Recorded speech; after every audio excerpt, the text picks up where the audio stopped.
여러분, 지난 한 주간도 평안하셨나요? 오사모의 오묘한 성경 공부 시간입니다. 지난주는 우리가 우리 주님에 대해 더욱 집중할 수 있었던 한 주간이었습니다. 매일매일의 묵상을 통해 우리 주님의 사랑이 얼마나 크고 깊으신지 이해할 수 있게 되었고요. 그 사랑에 대한 우리의 지식이 커갈수록 하나님을 향한 우리의 반응도 좀 더 달라지는 것 같습니다. 그동안 우리가 당연하게 생각해왔던 모든 것들에 대해 더욱 감사하게 되었고요. 그리고 하나님께서 앞으로 펼쳐질 우리의 삶에 어떤 은혜를 베풀어 주실지 기대와 소망을 갖게 됩니다. 오늘도 역시 하나님께서 어떠한 은혜를 주실지 기대감을 가지고 강의를 시작합니다. 여러분들도 그러한 기대감을 가지고 오호성에 참여해 주셨으면 하는 바람이 있습니다. 저의 경험을 통해서 보면은요, 하나님의 말씀에 대한 기대감을 가지고 그분 앞에 엎드릴 때 더욱 크고 풍성한 은혜를 주시더라고요. 네, 그럼 오늘은 하나님께서 어떠한 은혜를 주실지 기대감을 가득 담고 오늘 공부 시작하도록 하겠습니다. 자, 그럼 성막을 주제로 한 오호성 11번째 여행 출발하겠습니다. 먼저 오늘 우리가 공부할 내용의 주제가 되는 오늘의 말씀을 함께 찾아 읽겠습니다. 출애굽기 36장 3절 말씀입니다. 그들이 이스라엘 자손의 성소의 모든 것을 만들기 위하여 가져온 예물을 모세에게서 받으니라. 그러나 백성이 아침마다 자원하는 예물을 연하여 가져왔으므로. 아멘. 이번 단원에서는요, 하나님께서 임재하실 임재의 장소인 성막을 건축하기 위해 하나님께서 이스라엘 백성들을 어떻게 준비시키시고 훈련시키시는지에 대해서 공부하게 될 것입니다. 그동안 10번의 수업을 함께 하면서 여러분들께서 이제 오호성의 재미를 느끼시는 것 같은데요. 오호성을 통해서 함께 말씀 여행을 하면서요, 저에게도 또한 여러분들에게도 많은 성장과 성숙의 열매가 있기를 기도합니다. 오늘은 우리가 드디어 모세가 하나님으로부터 성막 건축에 대한 구체적인 명령을 받는 그 자리에 도착하게 되는데요. 그 영광스러운 현장에 우리도 함께 참여해 볼까요? 그럼 잠시 동영상을 멈추시고요. 출애굽기 24장 9절부터 25장 9절까지의 내용을 다 읽으신 후에 공부를 계속하도록 하겠습니다. 네, 다 읽으셨나요? 네, 그럼 문제에 대한 답을 찾아보면서 본문의 내용을 좀 더 자세히 살펴보도록 하겠습니다. 첫 번째 질문입니다. 하나님의 발 아래에 대해 어떻게 묘사하고 있는가 묻고 있네요. 이 질문에 대답하기에 앞서 우리가 이전에 공부했던 내용을 잠깐 기억해 볼 필요가 있는데요. 그것은 5번째 시간에 공부했던 내용입니다. 출애굽기 24장 1, 2절을 통해서 하나님께서는 하나님의 임재의 자리에 가까이 할 수 있는 사람들의 위치를 정해 주셨었는데요. 이스라엘 백성들에게는 산 위로 올라가는 것이 허락되지 않았고요. 모세와 아론, 나답과 아비후, 그리고 이스라엘 장로 70명은 모세와 함께 산 위로 올라갈 수 있었지만요. 어느 지점 이상으로는 나아갈 수 없었습니다. 오직 모세에게만 하나님께 가까이 다가가는 것이 허락되었을 뿐입니다. 이러한 하나님의 지시사항을 염두에 두었을 때요, 그들의 현재의 위치가 어디였을지 짐작할 수 있습니다. 이스라엘 백성들은 산 밑에 있었을 것이고요. 모세와 아론, 나답과 아비후, 그리고 이스라엘 장로 70명은 산 위 어느 지점까지 올라가 있었을 것입니다. 그곳에서 그들이 발견한 모습에 대해 24장 10절에서 이렇게 기록하고 있습니다. 이스라엘의 하나님을 보니 그의 발 아래에는 청옥을 편듯하고 하늘같이 청명하더라. 그들은 하나님을 보았다고 고백하고 있고요. 하나님의 발 아래의 모습에 대해 청옥을 편 듯하고 하늘같이 청명하더라고 묘사하고 있습니다. 이러한 표현은 에스겔 선지자가 환상 중에 보았던 하나님의 보좌의 모습에 대한 묘사와도 매우 유사합니다. 이곳에 사용된 청옥이라는 단어는요, 다른 곳에서는 사파이어 혹은 남보석으로 번역이 되기도 했는데요. 그렇다면 그 모습을 우리는 상상해 볼 수 있습니다. 마치 남색의 보석으로 포장을 해놓은 듯이 맑고 순수하고 푸르름이 끝없이 펼쳐진 그런 모습이 아닐까요? 두 번째 문제입니다.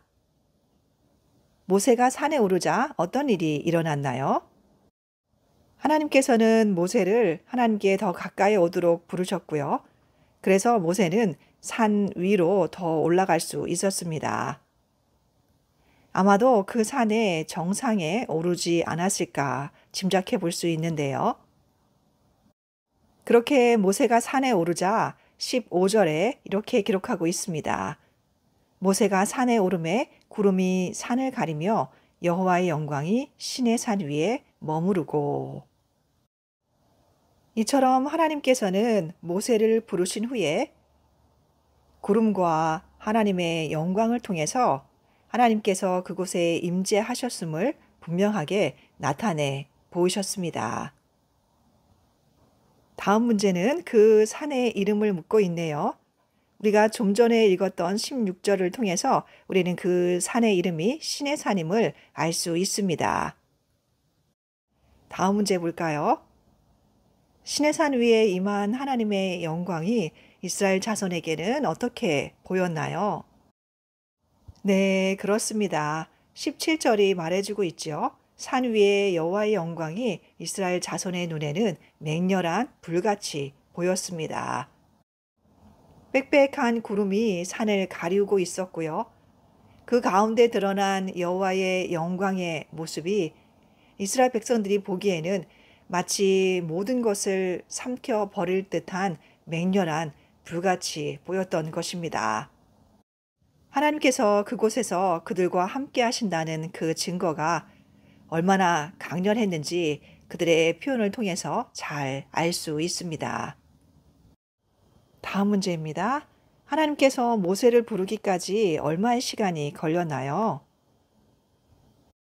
이에 대한 답도 16절에서 찾을 수 있죠.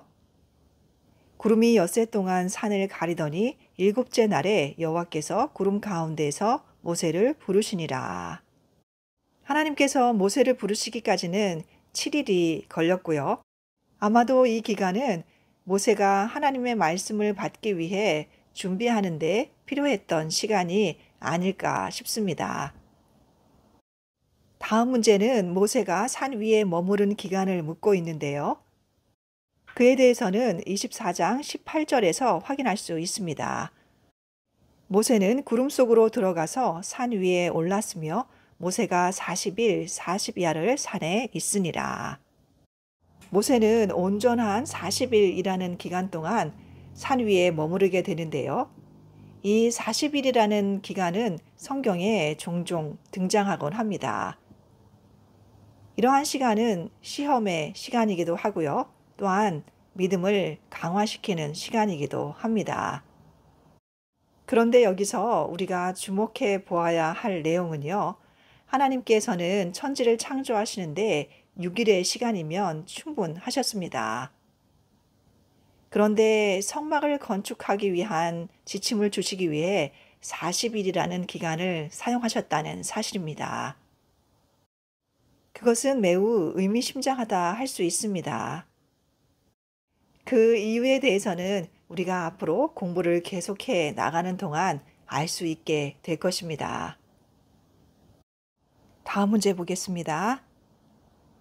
하나님께서 모세를 통해서 이스라엘 자손에게 이르신 첫 번째 명령은 무엇인가요? 하나님께서 성막 건축과 관련하여 이스라엘 백성들에게 명령하신 첫 번째 명령은 25장 2절에 기록되어 있는데요. 이스라엘 자손에게 명령하여 내게 예물을 가져오라 하고 기쁜 마음으로 내는 자가 내게 바치는 모든 것을 너희는 받을지니라. 하나님께서는 이스라엘 백성들에게 성막 건축을 위해 필요한 예물을 드리라고 명령하셨고요. 다음 문제를 통해서 이스라엘 백성이 드려야 할 예물들의 목록을 알 수 있습니다. 25장 4절부터 7절에 기록된 내용을 통해서 이스라엘 백성들이 성막 건축을 위해 드려야 할 예물들이 어떠한 것이었는지 알 수 있는데요. 그 목록에는 금, 은, 놋과 같은 귀금속 종류가 있고요. 청색, 자색, 홍색실, 가는 배실, 염소털과 같이 천을 만드는 데 필요한 것들이 있었고요. 그리고 붉은 물들인 순양의 가죽이나 해달의 가죽과 같은 가죽 종류가 필요했고요. 또한 목재에 사용될 조각목, 등을 위한 기름과 향을 위한 향품이 필요했고요. 또 호마노를 비롯해서 에봇과 흉패에 필요한 보석들이 있었습니다. 그동안 하나님께서는 여호와 이레의 하나님으로 이스라엘의 모든 필요를 만나 주셨습니다. 초자연적인 방법을 통해서 하나님의 완전하신 공급하심을 보여주셨습니다. 하나님께서는 그들의 필요를 공급해 주심으로 하나님의 영광을 분명하게 해주셨고요. 그들을 노예 사슬로부터 끊어주신 이후로 그들에게 무엇인가를 주시기 위해 끊임없이 일하셨습니다. 그들이 하나님을 찬양할 때는 물론이고요. 그들이 불평할 때도, 그들이 원망할 때도, 끊임없는 그들의 요구에도 지치지 않으시고 그들의 필요를 채워 주셨습니다. 그리고 그것은 그들의 믿음 때문이 아니라 하나님의 신실하심 때문이라는 사실을 우리는 잘 알고 있습니다. 그런데 이스라엘 역사에 있어서 중요한 전환점이었던 이 시기에 하나님께서는 그 팔을 넓게 여시고 이스라엘 백성들이 하나님께 예물을 드릴 것을 요구하고 계십니다. 그 이유는 무엇일까요? 하나님께서는 지금 너무도 중요하고 거룩한 일을 계획하고 계십니다. 하나님께서는 이스라엘 백성들이 하나님께 예물을 드리는 것을 통해서 하나님께서 계획하신 그 중요하고 거룩한 사역에 그들을 초대하고 계십니다. 이스라엘 백성들은 하나님께 예물을 드림을 통해서 하나님과 함께 일하는 하나님의 동역자들이 될 수 있는 것입니다. 이 얼마나 복되고 귀한 기회인가요? 이러한 사실은 오늘을 사는 우리에게도 똑같이 적용할 수 있다는 사실을 눈치채셨나요? 그렇다면 우리가 하나님께 예물을 드릴 때 어떠한 자세로 드려야 할지 이해하실 수 있을 것입니다. 우리 하나님은 이 세상을 지으신 분이시며 이 세상을 다스리시는 분이십니다. 하나님께서 물질이 필요하시거나 사람이 필요해서 우리를 초대하시는 것이 아닙니다. 우리의 적은 물질이나 작은 수고가 없더라도 하나님께서는 얼마든지 하나님의 일을 하실 수 있습니다. 그럼에도 불구하고 하나님께서는 하나님의 그 거룩하고 영원 불멸할 사역에 우리를 초대해 주시는 것입니다. 자칫하면 무가치하고 쓸모없는 일에 소비될 우리의 물질과 수고가 하나님의 그 거룩하고 영원히 없어지지 아니할 일에 사용된다면 그보다 더 복된 일이 어디 있을까요? 하나님께서 그러한 일에 여러분들을 초대하시고 여러분들을 기다리고 계십니다. 그럼 이제 그러한 하나님의 명령을 들은 이스라엘 백성들은 어떻게 반응하였는지 살펴보도록 하겠습니다. 잠시 동영상을 멈추시고요. 출애굽기 35장 1절부터 29절 그리고 36장 3절부터 7절을 다 읽으신 후에 공부를 계속하도록 하겠습니다. 네, 다 읽으셨죠? 그럼 문제를 몇 개 풀면서 그 내용을 파악해 보도록 하겠습니다. 첫 번째 문제입니다. 하나님의 말씀을 전해들은 이스라엘의 반응은 어떠했나요? 이스라엘 백성들의 반응에 대해서는 20절부터 29절에 아주 잘 기록되어 있는데요. 우선 21절을 보면 마음이 감동된 모든 자와 자원하는 모든 자가 와서 회막을 짓기 위하여 그 속에서 쓸 모든 것을 위하여 거룩한 옷을 위하여 예물을 가져다가 여호와께 드렸으니. 그리고 이어지는 내용을 통해서 이스라엘 백성들은 하나님께서 명령하신 목록 그대로 예물을 드렸다는 것을 알 수 있습니다. 그리고 우리는 이곳에서 반복적으로 사용되어진 단어들을 찾을 수 있는데요. 우선 21절에 보시면 마음이 감동된, 또 22절에는 마음에 원하는, 그리고 25절에도 마음이 슬기로운, 또 26절에는 마음의 감동을 받아, 그리고 29절에도 마음에 자원하는, 이러한 표현이 반복적으로 사용되었다는 사실을 통해서 우리가 알 수 있는 것은요. 하나님의 명령을 전해들은 이스라엘 백성들은 마음의 감동을 받았고요. 자원하는 마음으로 기쁘게 예물을 가져왔다는 사실을 이해할 수 있습니다. 그리고 또 한 가지 우리의 눈길을 끄는 단어가 있는데요. 이 역시 동일한 의미의 단어가 반복되어 사용되어지는데요. 21절에 보시면 모든 자, 그리고 22절에서는 남녀, 그리고 사람마다, 24절에도 모든 자라는 단어가 쓰였고요. 25절에도 모든 여인, 26절에도 모든 여인, 또 27절에도 모든 족장, 그리고 29절에도 남녀는 누구나. 이렇게 반복적으로 이스라엘 백성들이 모두 그 일에 동참하였다는 것을 강조하고 있습니다. 이스라엘 백성들은 이때 한 마음이 되어 자원하는 마음으로 기쁨의 예물을 하나님께 드렸다는 것을 알 수 있습니다. 이스라엘 백성들이 그렇게 하나님의 명령에 감동을 받고 자원하는 마음으로 모두가 한 마음이 되어 하나님께 예물을 드린 그 결과에 대해서 36장 7절은 이렇게 기록하고 있습니다. 있는 재료가 모든 일을 하기에 넉넉하여 남음이 있었더라. 두 번째 문제 볼까요? 이스라엘 백성들은 얼마나 자주 예물을 가져왔나요? 네, 그렇습니다. 그에 대한 답은 36장 3절에서 찾을 수 있죠. 백성이 아침마다 자원하는 예물을 연하여 가져왔으므로. 다음 문제 볼까요? 백성들이 너무 많은 예물을 가져오자 모세는 어떤 명령을 내렸나요? 36장 6절에서 그 답을 찾을 수 있죠. 모세가 명령을 내림에 그들이 진중에 공포하여 이르되 남녀를 막론하고 성소에 드릴 예물을 다시 만들지 말라 하매 백성이 가져오기를 그치니. 정말 놀라운 상황이 벌어졌네요. 만약 오늘날 우리 교회에 이런 일이 벌어진다면 어떨까요? 정말 상상만 해도 너무 기쁘고 감사한 일이네요.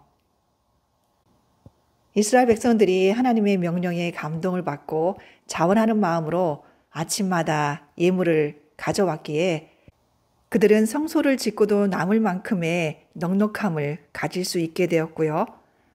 마침내 모세가 예물 가져오기를 중지시키는 경지에 이르게 되었습니다. 그토록 넉넉하게 드린 이스라엘 백성들의 예물은 어떠한 것이었는지 한번 확인해 볼까요? 35장 22절부터 보겠습니다.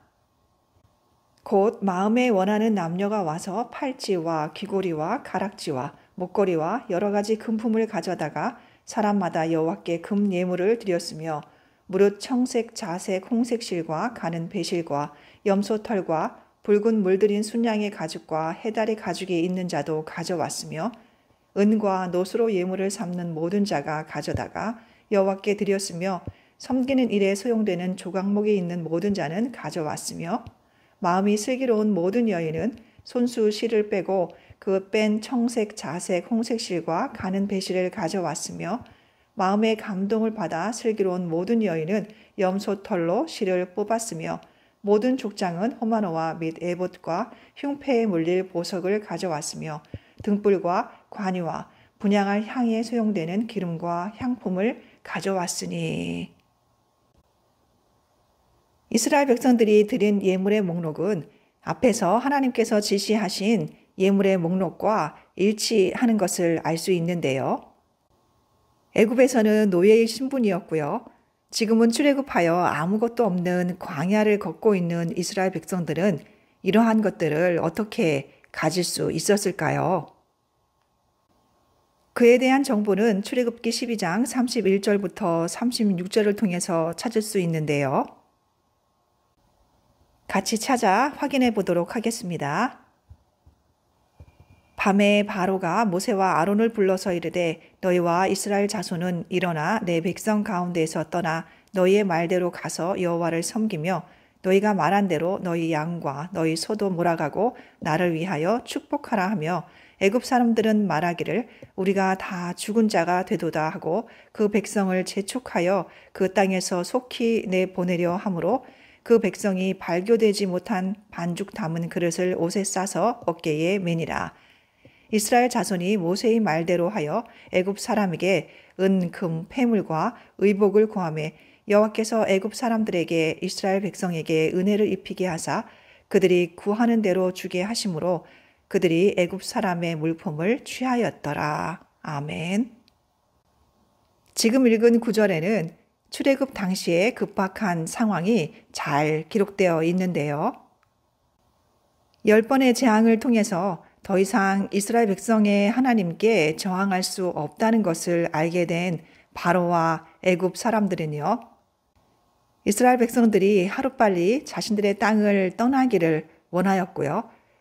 이스라엘 백성들이 원하는 것을 내어 주었습니다. 여기서 우리가 오해하지 말아야 할 것이 있는데요. 이스라엘 백성들이 애굽 사람들로부터 자신들이 원하는 것을 억지로 빼앗은 것이 아니라는 사실입니다. 고대 근동지방에서는요, 전쟁에 승리한 나라가 패배한 나라로부터 물품을 취하는 것은 일반적인 일이었습니다. 그것은 승리한 나라가 취할 수 있는 아주 자연스러운 특권이었습니다. 애굽 사람들이 이스라엘 백성들에게 그들이 원하는 것을 내어주었다는 것은요, 애굽 사람들이 이스라엘과의 전쟁에서 자신들이 패배하였음을 스스로 인정하는 행동이었습니다. 그러한 결과로 말미암아 이스라엘 백성들은 자신들이 과거에 노예로 있을 때에는 결코 가질 수 없었던 귀하고 값진 물건들을 소유할 수 있었습니다. 그것은 그들의 노력에 의해 얻어진 것이 아니었습니다.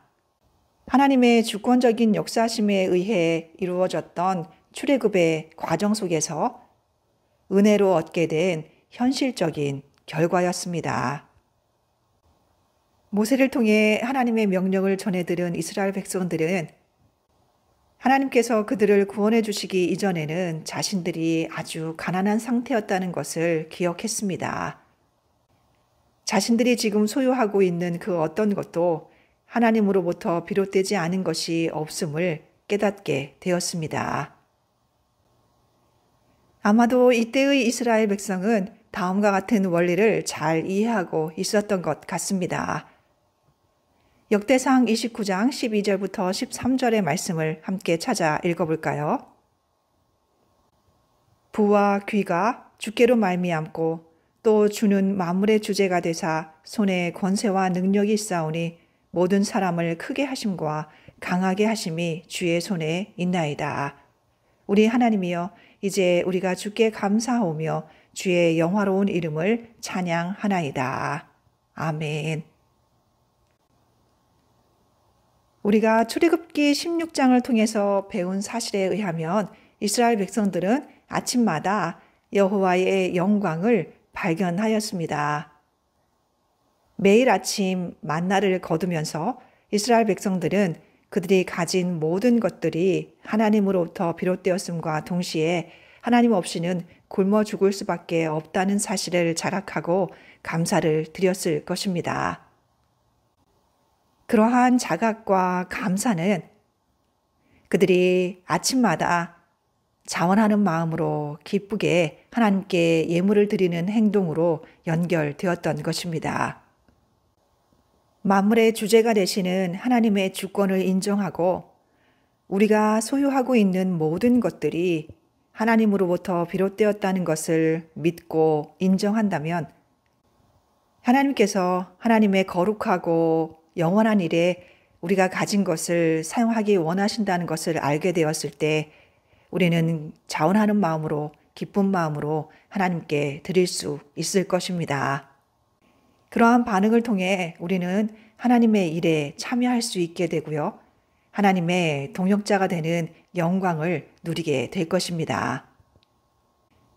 오늘 하나님께서는 우리가 하나님께 예물을 드리는 자세에 대해 다시 한번 점검하기를 원하시는 것 같습니다. 언제부터인가 헌금에 대해 이야기하는 것을 불편해하는 분위기가 되었습니다. 그러다 보니 강단에서 예물을 드리라는 하나님의 명령을 담대히 전하는 목회자도 줄어들었고요. 많은 교회들이 헌금 드리는 시간을 예배의 순서에서 제외시켜 버리기도 했습니다. 어떤 분이 저에게 이런 말씀을 하신 적이 있어요. 우리 교회를 방문하셨던 어떤 분이 우리 교회 예배 시간에 헌금 순서가 있다는 것에 대해 매우 이상하게 생각하셨다는 것입니다. 저는 그 말씀을 듣고요. 예배 시간에 헌금 시간이 있다는 것을 이상하게 여겼다는 것이 정말 이상하게 여겨지더라고요. 우리는 하나님의 무조건적인 은혜를 늘 받기만 합니다. 그런데 예배 중에 헌금을 드리는 그 짧은 시간은요, 우리가 하나님께 무엇인가를 드릴 수 있다는 것을 표현할 수 있는 거의 유일한 시간이 아닐까 생각됩니다. 그리고 예배학적인 측면에서 보더라도요, 매우 긍정적으로 평가할 수 있습니다. 그렇기 때문에 예배 시간에 예물을 드리는 시간이 따로 있다는 것에 대해서 오히려 자부심을 느끼셔도 좋습니다. 그리고 그 시간 우리가 드리는 예물이 예수님께 칭찬을 받았던 그 과부의 예물과 같이 우리의 온 마음과 정성이 더해진 예물이라면 더 이상 바랄 게 없겠죠.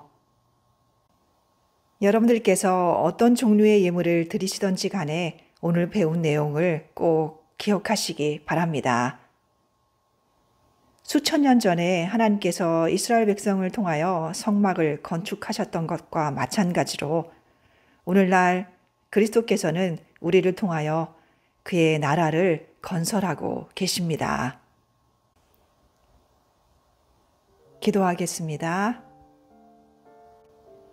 우리의 생명뿐만이 아니라 우리가 가진 모든 것들이 하나님께로부터 비롯된 것임을 고백하고 감사를 드립니다. 또한 하나님께서 우리를 하나님의 거룩한 일에 하나님 나라를 건설하는 일에 초대해 주시니 감사를 드립니다. 하나님의 그 초대에 감사하는 마음으로 기쁜 마음으로 자원하는 마음으로 참여하게 하여 주시옵소서. 예수님의 이름으로 기도드렸습니다. 아멘. 예수 그리스도의 나라를 건설하기 위한 당신의 예물은 무엇입니까? 여러분이 갖고 계신 교재 50페이지에 있는 첫 번째 질문에 솔직하고 진지하게 답변해 보시기 바랍니다. 그리고 하나님께서 주시는 깨달음을 얻으시는 한 주간 되시기 바랍니다.